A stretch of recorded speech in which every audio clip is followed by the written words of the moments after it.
না জানি সাইয়েদাতুনা হাজার কি কষ্ট করে সেখানে দৌড়াদৌড়ি করেছিলেন, না জানি উনার কি কষ্ট পোহাতে হয়েছিল। উনি সাফা থেকে মারোয়া একবার, মারোয়া থেকে সাফা একবার 7টা চক্কর দিলেন।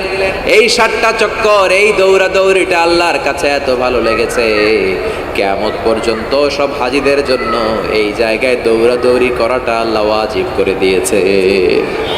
এটা না করলে আপনার হজই হবে না, এখানে দৌড়াদৌড়ি করা ওয়াজিব। দেখেন ওনার ওয়াইফের কাজ কত বরকতময়, উনি দৌড়াদৌড়ি করছেন, এখন আমাদের হজে যে দৌড়াদৌড়ি করা লাগে। সুবহানাল্লাহ পড়বেন না?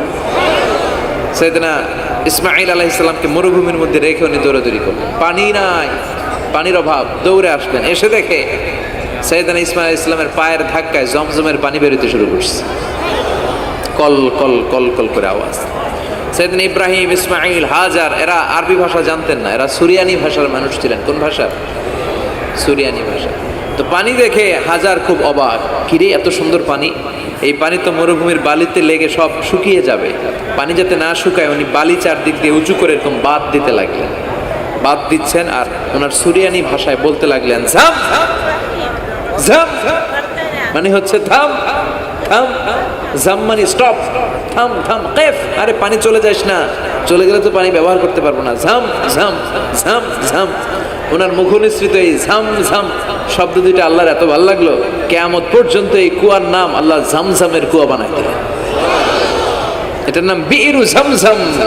বিষ্ণু বললেন মা উ ঝামঝাম লিমা শুরিবা লাহু, এই জমজমের পানির এত বরকত, যেই রোগের নিয়ত করে এই পানি খাবেন ওই রোগ থেকে শেফা দিবে কে?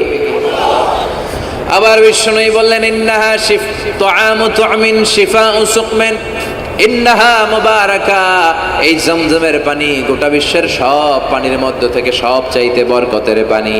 এই পানির মধ্যে রোগের জন্য চিকিৎসা আছে, মানুষের ক্ষুধা লাগলে এটার ভেতরে খাবারের উপাদান আছে।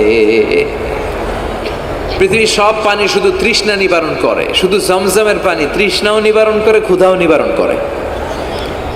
জাপানের কিছু জিওলজিস্ট, ভূতত্ত্ববিদ গবেষণা করে পেয়েছে এই পানির মধ্যে ফুড সাপ্লিমেন্টারি আছে, মানে খাদ্যের পরিপূরক। কিছু না খাইয়ে এই পানি খাইলে ক্ষুধা নিবারণ হয়ে যায়। আবার বিশ্বনবীকে যখন সিনা চাক করা হবে, মেরাজ রজনীতে সাইয়েদনা জিবরাইল বিশ্বনবীর গলা থেকে নাভি পর্যন্ত পুরোটা কেটে হৃদয়টা বের করে এই জামজামের পানি দিয়ে ধৌত করেছিলেন।